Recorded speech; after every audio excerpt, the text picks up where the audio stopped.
10 years ago, a touchscreen in a car was considered a luxury. But these days, it's almost a necessity to have some sort of infotainment system in a car. In fact, it's arguably just as important as driving a car itself. Which is the reason why we're actually in a laboratory and we're going to be testing these cars without driving them. In fact, we're not going to move them at all. We're going to do nothing but test their infotainment system. First off, let's line up the cars we're going to test. So we got the 2018 GMC Acadia. We got the 2018 Range Rover Velar. We also got the Kia Rio, the Volvo XC60, BMW X3, and last but not least, the 2018 Chrysler Pacifica plug-in hybrid.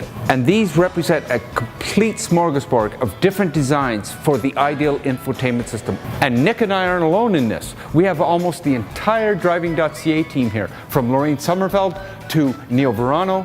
And we have Brian Harper as well, and of course, ourselves. That's it. And what are we going to do next? Well, I think we've spent enough time talking. Let's put these cars to the test.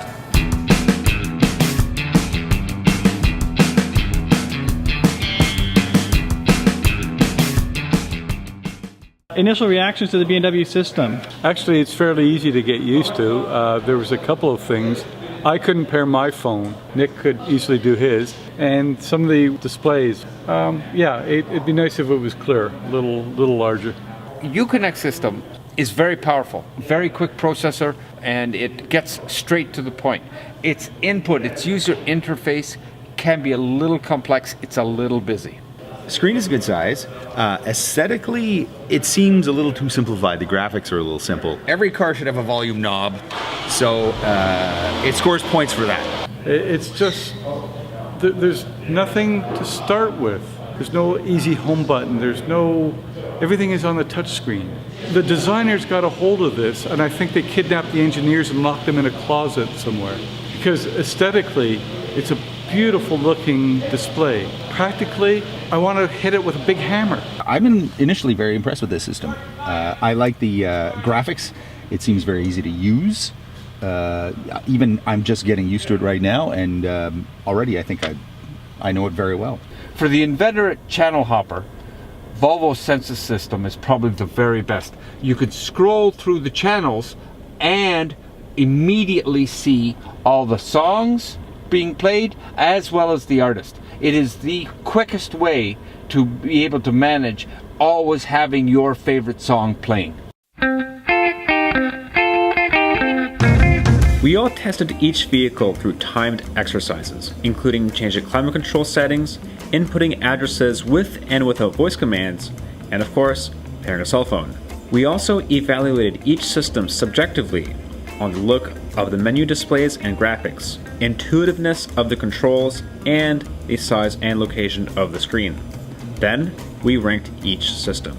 The Volvo XC60 came in 5th place because we found Sensus to be too reliant on touchpads with no haptic feedback. The Range Rover Velar placed 4th because of its dual screen setup, while the most beautiful to look at was hardly intuitive. The BMW X3 and Kia Rio tied for 3rd place. iDrive in the X3 was marred by mazes of submenus, but ultimately saved by the most impressive voice command interface of the group. The Rio impressed all with its amount of features for the price point, but a small screen held it back from placing higher.